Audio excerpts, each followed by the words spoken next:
Hello friends, நான் அன்னைக்கு சொல்லியிருந்தேன். அன்னைக்கு சொன்ன மாதிரியே கொஞ்சம் பேர் வந்து இந்த யூனிட் 8 கிளாஸ் இந்த சேனல் சப்ஸ்கிரைப் பண்ணிட்டு பார்த்துருந்தீங்க. மகிழ்ச்சி. ஸோ ஓகே, அதோட கண்டினியூவேஷன் எனக்கு என்ன பார்க்க போறோம்னா பார்ட் 2 மாதிரி பார்க்க போறோம். ப்ரீவியஸ் இயர் கொஸ்டின் தான். என்ன யூனிட் 8 அண்ட் 9 9 அப்படின்னு சொல்றதை விட 8 9 மேக்ஸிமம் சொல்லலாம். 9 ஒரு பேசிக்காக தான் சொல்லியிருக்கேன். ஓகேங்களா? ஸோ 8 அப்படின்னே பார்க்கலாம். ஸோ 8ல தான் மேக்ஸிமம் என்ன கொஸ்டின்ஸ் வருதுன்னு சொல்லிட்டு ஒரு 10 கொஸ்டின் பார்க்க போறோம். சின்ன கிளாஸ் தான் பார்க்க போறோம். நான் அன்னைக்கு சொன்ன மாதிரி தான். நம்ம சேனல் உங்களுக்கு பிடிச்சிருந்துச்சுன்னா சப்ஸ்கிரைப் பண்ணுங்க, லைக் பண்ணுங்க, ஷேர் பண்ணுங்க.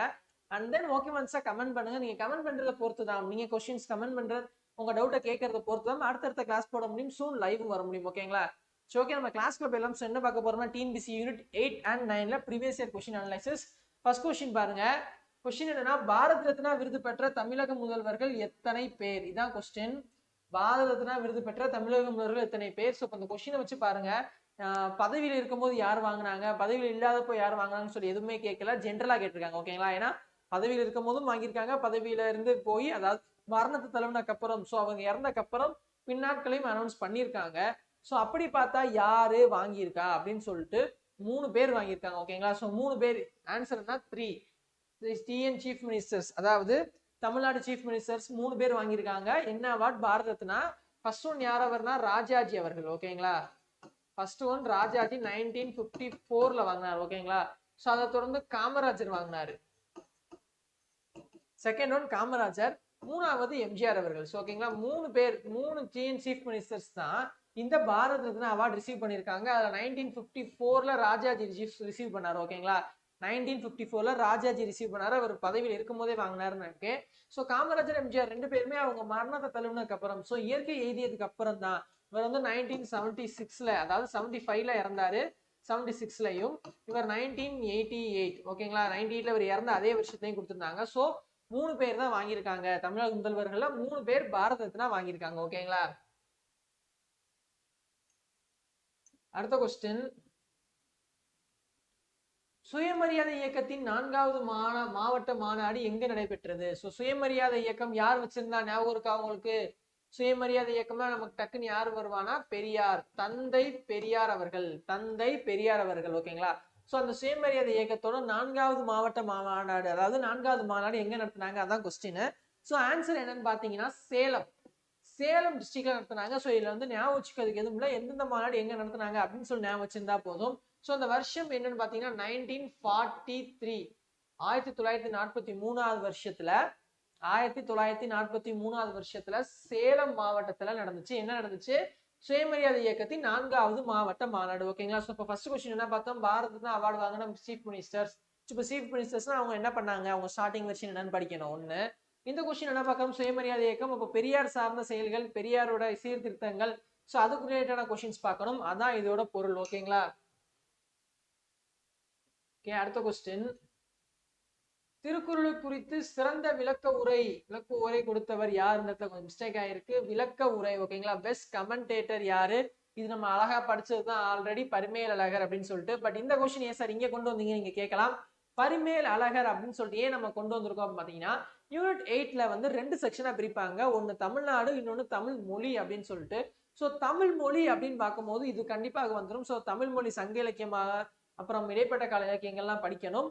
அதுக்கப்புறம் திருக்குறளை மெயினா படிச்சாகணும். திருக்குறள் வந்து வாழ்க்கைக்கு எப்படி யூஸ் ஆகுதுன்னு சொல்லிட்டு ஒரு 4-5 டைட்டில்ஸ் கொடுத்துருப்பாங்க. ஸோ கட்டாயம் நம்ம திருக்குறள் படிச்சாகணும். ஸோ தமிழ் நம்ம அங்க சப்ஜெக்ட் பொதுத்தமிழ் அங்க படிக்கும் போதே யூனிட் 8ல பாதி கவர் பண்ணிடலாம். ஓகேங்களா? ஸோ இப்போ ஆன்சர் பரிமேல் அழகர். இது பத்தி டீடைல் எக்ஸ்பிளனேஷன். ஸோ திருக்குறளும் கண்டிப்பாக படிச்சாகணும்.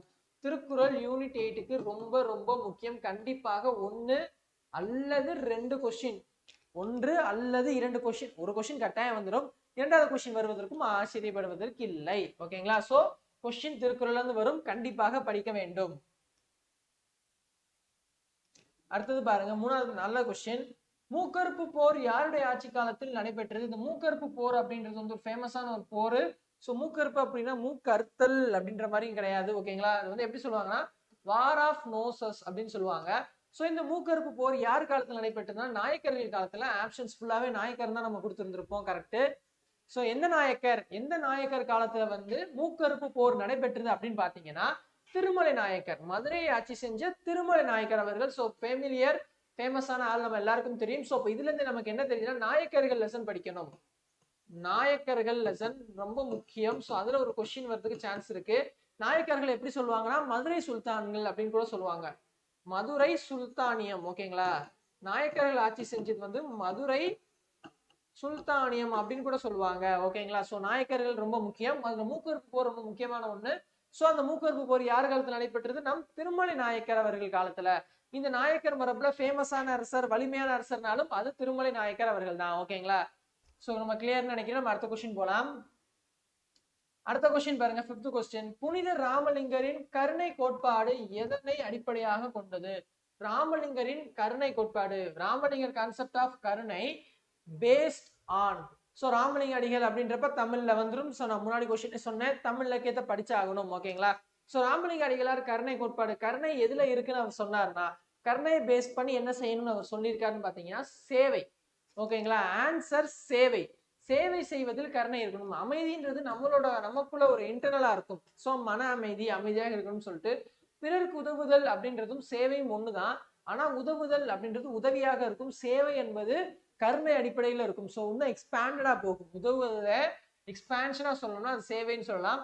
ஆண்மனைய ஒரு ஒருமைப்பாடும் அப்படின்றது நமக்குள்ள ஒரு இன்டர்னலிட்டியா இருக்கும். ஓகேங்களா, ஸோ இங்க கருணை அப்படின்றப்ப கருணை யாருக்கு? ஏதோ ஒரு ஆப்ஜெக்ட், ஏதோ ஒரு பொருளுக்கோ ஆப்ஜெக்ட்கோ சம்திங் வெளியே தான் நம்ம வந்து கருணை கொடுக்க போறோம் அப்படின்றப்ப சேவை. இந்த கொஸ்டின் ஏன் சார் இவ்வளவு எக்ஸ்பிளைன் பண்றீங்க, நீங்க யோசிக்கலாம் சேவைன்னு ஆன்சர் சொல்லிடலான்னு. ஏன் சொல்றேன் அப்படின்னா சேவை செய்யறதும் பிறருக்கு உதவி செய்யறதும் ஒண்ணுதான். கரெக்டா, ரெண்டுமே ஒண்ணுதான். ஸோ அதுக்கான டிஃபரன்ஸ் நமக்கு தெரியணும், அவங்க என்ன சொல்லியிருக்காங்கன்னு சொல்லிட்டு. ஓகேங்களா, ஸோ அதனால நான் டெஃபினேஷன்ஸ் கொடுத்தேன். அடுத்த கொஸ்டின் போயிடலாம். பின் வருவனவற்றுள் எது திராவிட குடும்பத்தில் இணையாது? அதாவது 4 கோட்பாடுகள், அதாவது 4 மரபுகள் சொல்லியிருக்காங்க. யாரவா, கோட்டா, படாகா, கனவுரி அப்படின்னு சொல்லிட்டு. இந்த 4 ஒரு மரபுகளில் திராவிட மரபை சேராது. திராவிடம்னா தமிழ் கரெக்ட் தான், பட் திராவிடம் அப்படின்றப்ப தென்னிந்தியாவில் சில பகுதிகளும் சேர்த்து தான் திராவிடம் சொல்லுவாங்க. வட இந்தியாவை ஆரிய நாடுன்னு சொல்லுவாங்க, உங்க எல்லாருக்கும் தெரியும் நினைக்கிறேன். ஸோ அதுல இந்த பிரிவுல எந்த பிரிவு திராவிடம், அதாவது தென்னிந்தியா சைட்ல வராது அப்படின்றதான் கொஸ்டின்.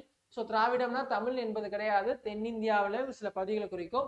ஸோ இது கரெக்டான ஆன்சர் கனவுரி, கணபுரி அப்படின்னு சொல்லுவாங்க. ஸோ கணபுரி அப்படின்றது ஆரிய சமூகத்தை சேர்ந்தது, ஆரிய சமூகம். ஓகேங்களா, ஆரிய சமூகம் சேர்ந்தது. ஸோ இந்த யாரவா, கோட்டா, படாகா அப்படின்றதுலாம் அதாவது தென்னிந்தியான்னு சொல்லலாம், திராவிட சமூகம்னு சொல்லலாம். ஓகேங்களா, ஸோ அப்ப இந்த ஆரிய திராவிட வேறுபாடுகள், அவங்க என்னென்ன நடத்தினாங்க, என்ன செயல்கள் இருந்துச்சுன்னு சொல்லிட்டு அதை படிக்கணும். அந்த ஆரிய திராவிடம் முக்கியம். ஓகேங்களா, ஸோ ரெண்டுக்கான டிஃபரன்ஸ் படிக்க வேண்டியது ரொம்ப ரொம்ப முக்கியமானது. அடுத்த கொஸ்டின். முதன்முறையாக நீதி கட்சி பெரும்பான்மை வெற்றி பெற்று ஆட்சி அமைத்த ஆண்டு? முதன்முறையாக நீதி கட்சி வராம கொஸ்டின் வர்றது ரொம்ப டவுட் தான். ஏன்னா நீதி கட்சி என்பது மிக மிக முக்கியம். தமிழ்நாட்டோட அமைச்சரவை அப்படின்னு எடுத்தாலே நீதி கட்சி தான் அப்படியே ஒரு ஃபர்ஸ்ட் பிள்ளையார் சொல்லினே சொல்ற மாதிரி இருக்கும். ஸோ நீதி கட்சி என்பது ரொம்ப ரொம்ப முக்கியமான டைட்டில். கண்டிப்பா நீதி கட்சியில இருந்து ஒரு கொஸ்டின் வரலாம். இது வந்து மேக்சிமம் எக்ஸ்பெக்ட் பண்றது நீதி கட்சியில இருந்து ஒரு கொஸ்டின் வர்றதுக்கு. ஓகேங்களா, ஸோ என்ன கொஸ்டினா முதன்முறையாக நீதி கட்சி பெரும்பான்மை வெற்றி பெற்று ஆட்சி அமைத்த ஆண்டு, அதாவது நீதி கட்சி எப்போ ஆட்சியை பிடிச்சாங்க அப்படின்னு கூட எடுத்துக்கலாம். ஜஸ்டிஸ் பார்ட்டி அதோட பேர், நீதி கட்சி justice party will majority and form government form பண்ணது எப்போ? 1920. 1920 அப்படின்றது ஒத்துழையாமை இயக்கம், ஒத்துழையாமை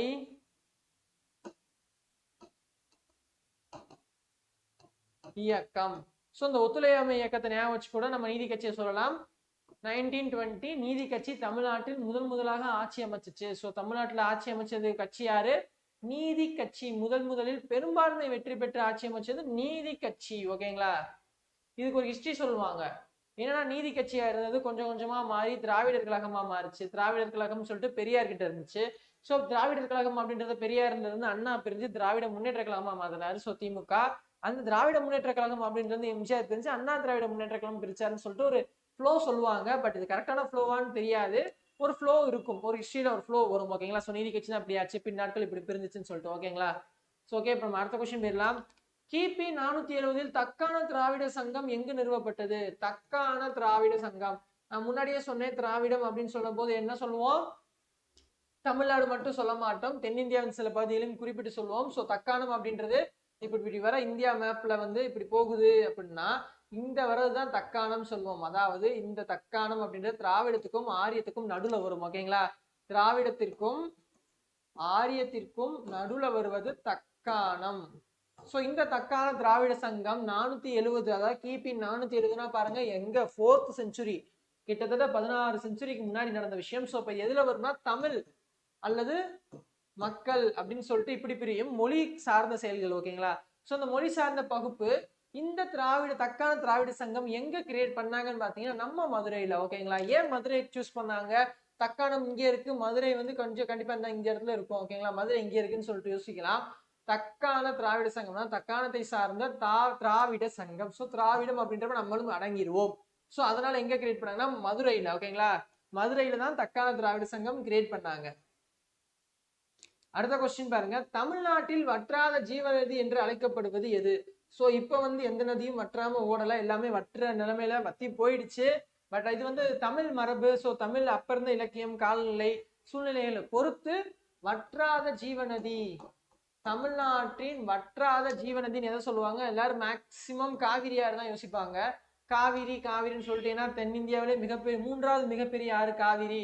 ஸோ காவிரின்றது தமிழ்நாட்டில் ரொம்ப பெரிய ஆறுனா தமிழ்நாட்டில் காவிரி தான் பெரிய ஆறு. ஸோ அந்த தான் இருக்கும் அப்படின்னு சொல்லிட்டு யோசிப்பாங்க. பட் கரெக்டான ஆன்சர் என்னன்னு பார்த்தீங்கன்னா தாமிரபரணி ஆறு. ஓகேங்களா?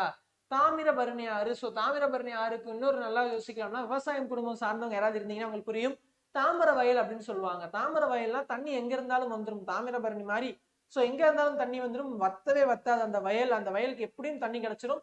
ஸோ அந்த அளவுக்கு ஒரு செழிப்பான விளைச்சல் இருக்கும். அதான் தாமர வயல்னு சொல்லுவாங்க. ஸோ எங்க ஊர்ல அப்படிதான் சொல்லுவாங்க, அப்படிதான் ஞாபகம் இருக்கு எனக்கு. ஸோ அதோட கான்செப்ட் எப்படின்னா தாமிரபரணின்ற கான்செப்ட் தான். ஏன்னா தாமிரபரணி தமிழ்நாட்டின் வற்றாத ஜீவநதியா ஓடிக்கிட்டு இருந்துச்சு, இப்பவும் ஓடிக்கிட்டு இருக்கு நம்புவோம். ஸோ ஃபியூச்சர்ல அதிகமான நீர்நிலைகள் பெருக்கம் இருந்துச்சுன்னா நமக்கும் யூசேஜஸ் இருக்கும். ஓகேங்களா? தமிழ்நாட்டின் வற்றாத ஜீவநதி என்று அழைக்கப்படுவது தாமிரபரணி ஆறு. ஓகேங்களா? அடுத்த கொஸ்டின், சேரர்களின் அடையாள மாலை. சேரர்களின் அடையாள மாலை. சேரர் மூவேந்தர்கள் ஒருத்தர், சேர சோழ பாண்டியர்கள் நம்ம சொல்லுவோம். ஸோ ரொம்ப ஈஸியான கொஸ்டின் தான். இப்போ இந்த கொஸ்டின் நமக்கு என்ன தெரியுதுன்னா மூவேந்தர்கள். ஸோ மூவேந்தர் கான்செப்ட் நம்ம படிச்சாகணும். இந்த மூவேந்தர்கள் அப்படின்றப்ப எங்க படிச்சிருப்போம் அப்படின்னு பாத்தீங்கன்னா ஹிஸ்டரியில நமக்கு வந்து ஹிஸ்டரி இருக்கு பாத்தீங்களா, இந்தியன் ஹிஸ்டரி சிலபஸ் படிப்போம்ல, அதுல வந்து தென்னிந்திய அரசு, தென்னிந்திய வரலாறுன்னு சொல்லிட்டு போட்டிருப்போம். அதுல வந்து சேரர்கள், சோழர்கள், பாண்டியர்களை பத்தி படிச்சிருப்போம், பிற்கால சோழர்கள் அப்படின்னு சொல்லிட்டு டைட்டில்ஸும் படிச்சிருப்போம். ஸோ அந்த கான்செப்ட் பேஸ் பண்ணி பார்த்தோம்னா சேரர் சோழ பாண்டியர்களை, இந்த சேரர்கள் ஒருத்தவங்க வருவாங்க. ஏன்னா சேரர்கள் எங்க இருந்தாங்கன்னா தமிழ்நாட்டோட மேற்கு சைடு, தமிழ்நாட்டின் மேற்கு பகுதி ஸ்டார்ட் பண்ணி கேரளா ஃபுல்லா ஆட்சி செஞ்சாங்க. ஓகேங்களா? ஸோ தமிழ்நாட்டின் மேற்கு பகுதியில இருந்து கேரளா ஃபுல்லா ஆட்சி செஞ்சாங்க. அப்போ வந்து அது மொத்தம் தமிழ் மாகாணமா தான் இருந்துச்சு. ஸோ அதனாலதான் மூவேந்தர்கள் அப்படின்னு சொல்லி 3 பேர் சொல்லுவோம், பெரிய அரசர்கள்னு சொல்லிட்டு. ஓகேங்களா? ஸோ இந்த மூவேந்தர்களான ஒருத்தர் சேரர் வந்து என்ன மாலை போட்டிருந்தாங்கன்னா பனம்பூ மாலை. ஓகேங்களா? பால்மைரா ஃபிளவர், பால்மைரா ஃபிளவர்னு சொல்லுவாங்க, பனம்பூ மாலை. ஓகேங்களா? ஸோ ஒவ்வொருத்தருக்கும் ஒரு மாலை இருக்கும், ஒரு சின்னம் இருக்கும், ஒரு பறை இருக்கும். ஸோ ஒரு டிஃபரன்ஸ் இருக்கும், அதை படிக்கணும். ஸோ இதை எங்க படிச்சிருப்போம்னா நம்ம ஹிஸ்டரியிலே படிச்சிருப்போம். ஸோ அங்கே இங்கேயும் நமக்கு கனெக்ட் ஆயிடும். ஓகேங்களா? ஸோ தனியாக அதுக்கு படிக்க அவசியம் இல்லை, பட் டீட்டெயிலாக படிக்கணும். இந்த மூவேந்தர் கொஸ்டின் ஆல்சோ இம்பார்ட்டன்ட். ஓகேங்களா? ஸோ இப்போ நம்ம 10 கொஸ்டின் பார்த்துட்டோம். நான் இந்த மாதிரி சொல்லிட்டேன் அப்படின்னா என்ன பண்ண போறேன், தேங்க்யூ போட போறேன். தேங்க்யூ போட்டேன். ஸோ ஓகே, இவங்க கிளாஸ் பார்த்தாலும் உங்களுக்கு புரிஞ்சிருக்கும்னு நினைக்கிறேன், எந்தெந்த கான்செப்ட்லாம் கொஸ்டின்ஸ் வரும்னு சொல்லிட்டு. அந்த கான்செப்ட் தான் சொல்லியிருக்கேன். செம் கான்செப்ட்டுக்கு ஒரு கொஸ்டின் மாதிரி ப்ரீவியஸ் இயர் கொஸ்டின் எடுத்து கொடுத்துருக்கோம். ஓகே, இந்த மாதிரி பேசிக்ஸ் பண்ணி நிறைய படிக்கணும். இந்த கிளாஸ் உங்களுக்கு பிடிச்சிருந்துச்சுன்னா லைக் பண்ணுங்க, கமெண்ட் பண்ணுங்க, ஷேர் பண்ணுங்க, சப்ஸ்கிரைப் பண்ணுங்க. பண்ணவங்களா இருந்தா கமெண்ட் பண்ணுங்க. கமெண்ட் பண்ணா மட்டும்தான் நீங்க என்ன சொல்றீங்கன்னு எனக்கு புரிஞ்சு அடுத்தடுத்த கிளாஸ் கொண்டு போக முடியும். லைவ் போடணும் அப்படின்னா ஆதரவு தெரிவிக்கிறேன், நான் லைவுக்கு ஆதரவு தெரிவிக்கிறேன்னு சொல்லிட்டு இல்ல ஒரு கமெண்டாவது கொடுங்க. ஸோ அப்பதான் லைவ் சூன் போக முடியும். லைவ் போறோம் அப்படின்றப்ப நான் நிறைய படிக்கலாம். யூனிட் 8 and 9 நல்லா கவர் பண்ணலாம். ஓகேங்களா? ஸோ நான் திரும்ப திரும்ப சொல்றதான், சப்ஸ்கிரைப் பண்ணுங்க, ஷேர் பண்ணுங்க. உங்க ஃப்ரெண்ட்ஸ் படிச்சுக்கிறவங்களா இருந்தாங்கன்னா, கண்டிப்பா படிக்கிறவங்க இருப்பாங்க, அவங்களுக்கு ஷேர் பண்ணி இந்த வீடியோ பார்க்க சொல்லுங்க, இந்த கான்செப்ட் பார்க்க சொல்லுங்க. ஓகேவாக இருக்கு, உங்களுக்கு பிடிச்சிருக்கு அப்படின்ற பட்சத்தில் கமெண்ட் பண்ணுங்க. கமெண்ட்ஸ் அதிகமாகவும் ஆதரவு அதிகமாகவும் வரும் பட்சத்தில் இன்னும் ஒரு வாரத்துக்குள்ள லைவ் கிளாஸ் போகலாம். ஒரு சர்டன் டைம் நான் ஃபிக்ஸ் பண்ணிட்டு லைவ், இந்த லைவ் டைம்க்கு லைவ் போலாம்ப்பா, எந்த பிரச்சனையும் இல்லாம அப்படின்னு சொல்லி லைவ் போலாம். ஓகேங்களா? ஸோ இந்த கிளாஸ் டவுட்ஸ் இருந்தாலும் கமெண்ட் பண்ணுங்க, கமெண்ட்ஸ் உங்களுக்கு ஆன்சர் சொல்லப்படும். அண்ட் தென் இந்த கொஸ்டின் நான் கிளம்புறேன். இன்னொரு கிளாஸ்ல நல்ல கிளாஸ்ல பார்க்கலாம். அதற்குள்ள உங்க ஆதரவு இருக்கும் நம்பி கிளம்புறேன். பாய் அண்ட் தேங்க்யூ.